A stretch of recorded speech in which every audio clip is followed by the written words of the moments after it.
องและร้านหน่อยมุทุกคนเฮามาพบพอกับสาคูตาอีกเนาะในสมงนี้เป็นสมงมิซาภาษาลาวสาคูจะเล่านิทานเรื่องเทวราชกับแม่เฒ่าตาบอดให้ร้านหน่อยได้ฟังกันโดยสมงก่อนสาคูก็ได้เล่านิทานเรื่องลูกวิเศษให้ร้านหน่อยได้ฟังร้านหน่อยได้ฟังไปแล้วเป็นแนวไหนเนาะม่วนอยู่บ่ม่วนหลายเนาะโดยเพื่อบ่เป็นการเสียเวลาสาคูจะเข้าสู่การเล่านิทานเรื่องเทวราชกับแม่เฒ่าตาบอดให้ร้านหน่อยได้ฟังกันเลยเนาะและเฮามาสังเกตเบิ่งรูปภาพว่าเรื่องนี้จะเป็นแนวใดเนาะร้านหน่อยตั้งใจฟังเด้อแต่กี้แต่ก่อนได้มีแม่เฒ่าเอ่อตาบอดเนาะหรือว่าสองแม่ลูกนี่และอาศัยอยู่ในหมู่บ้านแห่งหนึ่งและอาศัยอยู่ในกระตูบหลังหนึ่งหลังน้อยๆเพราะว่าเราเป็นคนทุกข์ยากหลายแม่เฒ่าตาบอดกับสองแม่ลูกนี่เนาะแต่ละมือเรามีอาชีพเป็นคนขอทานเราเป็นคนขอทานไปขอทานเพื่อไปขอเอาอาหารมากินในแต่ละมื้อเนาะ ทุกๆมื้อเราได้จูงแขนแม่เราไปขอทานอยู่หมู่บ้านแต่ละหมู่บ้านเนาะ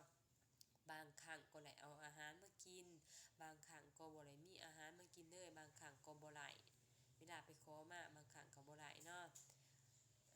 และมีมื้อหนึ่งลูกชายของเราก็ได้จูงแขนแม่ของเราไปขออาหารหรือว่าไปขอทานอยู่เรือนเศรษฐีหลังหนึ่ง เศรษฐีผู้นั้นก็คือเป็นผู้ชายเนาะที่มีรูปร่างตุ้ยใหญ่เศรษฐีคนนี้อยู่ในหมู่บ้านแม่นแล้วเศรษฐีกว่าหมู่เนาะและเศรษฐีคนนี้เป็นคนที่ว่าขี้ถี่บ่มีน้ำใจเนาะบ่เอื้อเฟื้อแผ่คนทุกข์ยากรังเกียจคนจนรังเกียจคนขอทานในเมื่อเราเห็นคนขอทานมาเฮือนได้ว่ามาขอทานอยู่เฮือนแล้วเราก็รังเกียจเราก็ไล่หนีเอาไม้ไล่ตีและให้ลูกน้องหรือว่าคนรับใช้ไล่สองแม่ลูกนี่หรือว่าไล่คนขอทานนี่ออกจากเฮือนเนาะเอาไม้ไล่ตีบ่ให้เขามาเฮือนสองแม่ลูกนี่ก็ได้แล่นจูงแขนกันแล่นเพราะย้านถูกตีเป็นตาอีตนหลายสองแม่ลูกนี่ก็เลยไปหลบดีอยู่ในป่าแห่งหนึ่งไปหลบดีอยู่ในป่าแห่งหนึ่งลูกชายของเราก็เลยจูงแขนแม่ของเราไปดีอยู่ในป่าแห่งหนึ่งแล้วไปเจองูตัวหนึ่งที่ว่ากำลังย่อคอขึ้นมาแบบนี้เนาะกำลังสิตอดสองแม่ลูกนี่แม่เราก็แนมบ่เห็นงูเลยเพราะว่าแม่ของเราตาบอดส่วนลูกชายของเราก็เห็นงูแล้วก็ตกใจหลายแล้วย้านงูนี่เขามาตอดแม่ของเราก็คิดหาวิธีเพื่อจะป้องกันตัวเพื่อบ่ให้ตอดแม่และตัวของเราก็เลยไปหาเอาไม้มาป้องกันเพื่อจะทำลายงูหรือว่าตีงูตัวนี้ให้ตายแต่สุดท้ายงูตัวนี้ก็ได้เข้าไปกัดลูกชายของเราจนว่าถูกพิษงูลูกชายของเราก็เลยตายด้วยพิษงูเราก็เลยเสียชีวิตลงไปด้วยงูตัวนี้ตอดลูกชายของเราและส่วนแม่ตาบอดก็ได้ร้องไห้นำลูกชายเราเอามือไปบายหน้าลูกชายของเราไปบายดังลูกชายของเราก็บ่ได้หายใจลูกชายของเราตายไปแม่ของเราก็ได้เสียใจไห้ร้องอื้อลูกเอ้ยลูกเป็นหยังคือมาตายป๋าแม่ตายจากแม่แบบนี้เป็นหยังแม่คือบ่ตายแทนลูกแล้วก็ไห้เป็นหยังงูตัวนี้คือบ่ตอดแม่งูเป็นหยังงูคือไปตอดลูกเป็นหยังแม่คือบ่ตายแทนลูกแล้วก็ไห้เสียใจหลายเสียใจไห้นำลูกชายของเราและลูกชายของเราก็บ่ฟื้นขึ้นมาและชาวบ้านก็เลยรู้ข่าวว่าลูกชายของแม่เฒ่าตาบอดได้ตายหรือว่าเสียชีวิตย้อนงูกัดชาวบ้านก็เลยมาช่วยเอาศพของลูกชายของเราไปฝังไว้อยู่ในขี้ดินข้างต้นไม้ใหญ่ส่วนแม่ของเราตาบอดก็ได้แต่นั่งไห้เสียใจอยู่ข้างต้นไม้ใหญ่ไห้อยู่ต้นไม้ใหญ่ไห้เพราะคิดฮอดลูกชายของเราจนว่าบ่ได้ไปเฮ็ดอิหยังหรือว่าไปขอทานมากินเนาะย้อนเราเสียใจหลายบ่มีเหือมีแรงที่จะสู้ต่อไปแต่ละมื้อเราก็ได้แต่นอนไห้นอนกอดกองพรที่ว่าลูกชายเราตายอยู่นอนฝังอยู่ข้างต้นไม้ใหญ่ไห้จนหมดแรงและส่วนเทวราองค์หนึ่งเราเห็นแม่เฒ่าตาบอดร้องไห้คู่มือหลายเราก็เลยเกิดคว งสารแม่เฒ่าตาบอดนี่หลายเราก็เลยบอกแม่เฒ่าตาบอดนี่ว่าแม่เฒ่าเอ้ยถ้าถ้าถ้าองค์เทวราชเทพนี่สิให้พรแม่เฒ่าเราได้ยินแบบนี้เนาะแม่เฒ่าก็ดีใจหลายที่สุดดีใจและมีความสุข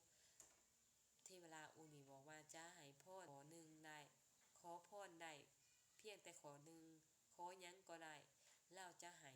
สมปรารถนาเนาะส่วนเมเฒ่าตาบอดได้ยินแนวนี้เมเฒ่าก็เลยขอพรมาองค์เทวราชเอ้ยถ้าพรใดที่ขอไปขอให้ศักดิ์สิทธิ์และมีผลข้าน้อยขอพรให้ลูกให้เห็นลูกชายข้าน้อยหาบแก้วแหวนเงินค่ำมาหาแม่ด้วยเถิดแล้วขอพรแม่องค์เทวราชได้ยินแนวนี้แล้วก็ให้พร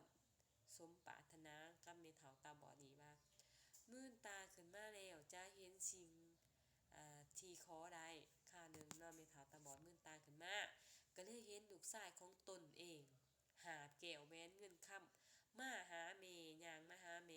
เพราะว่าพรที่ว่าเมแล้วขอมาจากองค์เทวราชก็เป็นจริงและสมพรปากลูกชายของเราก็มีหูปใบหน้าที่ว่าโสมงามยิ้มแย้มแจ่มใสหาเงินหาค่ำมาหาเมเราด้วยความสุขหรือว่าความดีใจ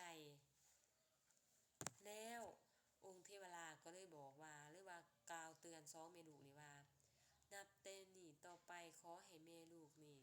เป็นคนดีมีศีลธรรมมีน้ำใจเอื้อเฟื้อแผ่คนทุกข์ยากมีความช่วยเหลือคนทุกข์ยากบ่เอาเปรียบและเป็นคนที่มีศีลธรรมเป็นคนดีต่อไปและสองแม่ลูกนี่ก็ได้กล่าวและย่อมได้กล่าวขอบใจหรือว่าจะปฏิวัติตนเป็นคนดีหรือว่าคนที่มีศีลธรรมแล้วสองแม่ลูกนี่ก็เลยพากันกลับบ้านหรือว่ากลับหมู่บ้านที่เคยอาศัยอยู่เนาะแล้วก็ไปเจอกับเศรษฐีที่ว่าเคยไล่สองแม่ลูกนี่ออกจากเรือนเศรษฐีผู้นี้ก็ตกใจก็รู้สึกว่าสองแม่ลูกนี่เคยเป็นขอทานที่ว่าข่อยไล่ออกจากเรือนข่อยนี่เด้เดี๋ยวนี้คือมาเอ่อต่างหรือว่าจบงามแล้วก็ร่ำรวยขึ้นกว่าเก่าเนาะและเศรษฐีผู้นี้ก็รู้สึกเอ่อสำนึกผิดว่าที่ว่าตนเองเฮ็ดบ่ดีในสิ่งเคยเฮ็ดกับสองแม่ลูกนี่เนาะเคยไล่ออกจากเรือนเคยเอาไม้ไล่ตีแล้วก็เคยรังเกียจเคยบ่เอาหยังให้คนขอทานนี่กินแล้วก็รู้สึกสำนึกผิดแล้วก็กล่าวว่าโอ้สองแม่ลูกนี่ร่ำรวยกว่าตนเองอีกแถมยังแบบว่าร่ำรวยกว่าเศรษฐีของเราเองเนี่ยนะตนเองอีกร่ำรวยหลายแล้วก็คิดแปลกใจอยู่ว่าร่ำรวยขึ้นมาได้จังได๋แบบว่ารู้สึกเอ่อประหลาดใจน่ะประหลาดใจที่สุดว่าสองแม่ลูกนี่ร่ำรวยแล้วก็มีโสมอ่าหน้าที่ว่ามีตาแบบว่าเห็นหุงตาแจ้งก็รู้สึกแปลกๆรู้สึกประหลาดใจแล้วก็รู้สึกผิดในสิ่งตัวเองเฮ็ดบ่ดีกับคนทุกข์ยากก็ได้แต่สำนึกผิดแล้วก็บ่กล้าเว้าหยังอีกต่อไปเนาะเศรษฐีผู้นี้ก็ได้ปรับตนให้เป็นคนดีแล้วแม่ลูกเนาะแม่ลูกผู้นี้ก็เลยอยู่ในเรือนหลังใหญ่ได้สร้างเรือนหลังใหญ่เป็นเศรษฐีอยู่ในหมู่บ้านกว่าหมู่เนาะเป็นเศรษฐีที่ว่าหังมีร่ำด้วยเศรษฐีกว่าเศรษฐีผู้ชายผู้เมื่อกี้อีกร่ำรวยเป็นคนมีน้ำใจมีความช่วยเหลือเอื้อเฟื้อแผ่คนทุกข์ยากมีความรักมีความสามัคคีและมีศีลมีธรรมเป็นคนดีอยู่ในหมู่บ้านและประชาชนอยู่ในหมู่บ้านนี่ก็มีความรักให้แก่สองแม่ลูกนี่เพราะว่าสองแม่ลูกนี่เป็นคนดีมีน้ำใจช่วยเหลือประชาชนทุกๆคนและหมู่บ้านนี่ก็รักสองแม่ลูกนี่หลายมีหยังก็ช่วยเหลือกันไปรักแพงกันไปมีหยังก็แบ่งปันกันรักแพงสามัคคีกันบ่รังเกียจกันรักกันด้วยความภาคภูมิใจสิ่งที่ดีออกมาในใจแบบว่าเฮ็ดดีนำกันมีหยังก็ช่วยเหลือกันโดยสุดท้ายนี่เรื่องนี้ก็ได้จบไปแล้วเรื่องนี้เป็นแนวไรพวกหลานได้ฟังแล้วรู้สึกอยู่บ่ว่าเป็นแนวไรโดยสาคูก็ ก็ได้เล่าเรื่องเทวราชกับแม่เฒ่าตาบอดให้หลานน้อยได้ฟังไปแล้วเนาะเรื่องนี้สอนให้เฮาเป็นคนดีมีน้ำใจช่วยเหลือซึ่งกันและกันบ่ให้รังเกียจกันบ่ให้อ่ารังเกียจกันเนาะแล้วก็มีหยังก็ช่วยเหลือกันรักแพงสามัคคีกันเด้อโดยชั่วโมงนี้สักครู่จะเราให้หลานน้อยฟังซ้ำนี้ก่อนเนาะสุดท้ายนี้ขอให้หลานน้อยเป็นเด็กคำหูเด้อตั้งใจเรียนหนังสือและมีน้ำใจช่วยเหลือซึ่งกันและกันเนาะพวกหลานเนาะหักแพงกันเด้อโดยสุดท้ายนี้ขอให้หลานสุขภาพแข็งแรงเด้อทั้งความพ่อแม่อ้ายกับน้องหมดทุกคนชั่วโมงหน้าเราคอยเจอกันใหม่เนาะพวกหลานเนาะบ๊ายบาย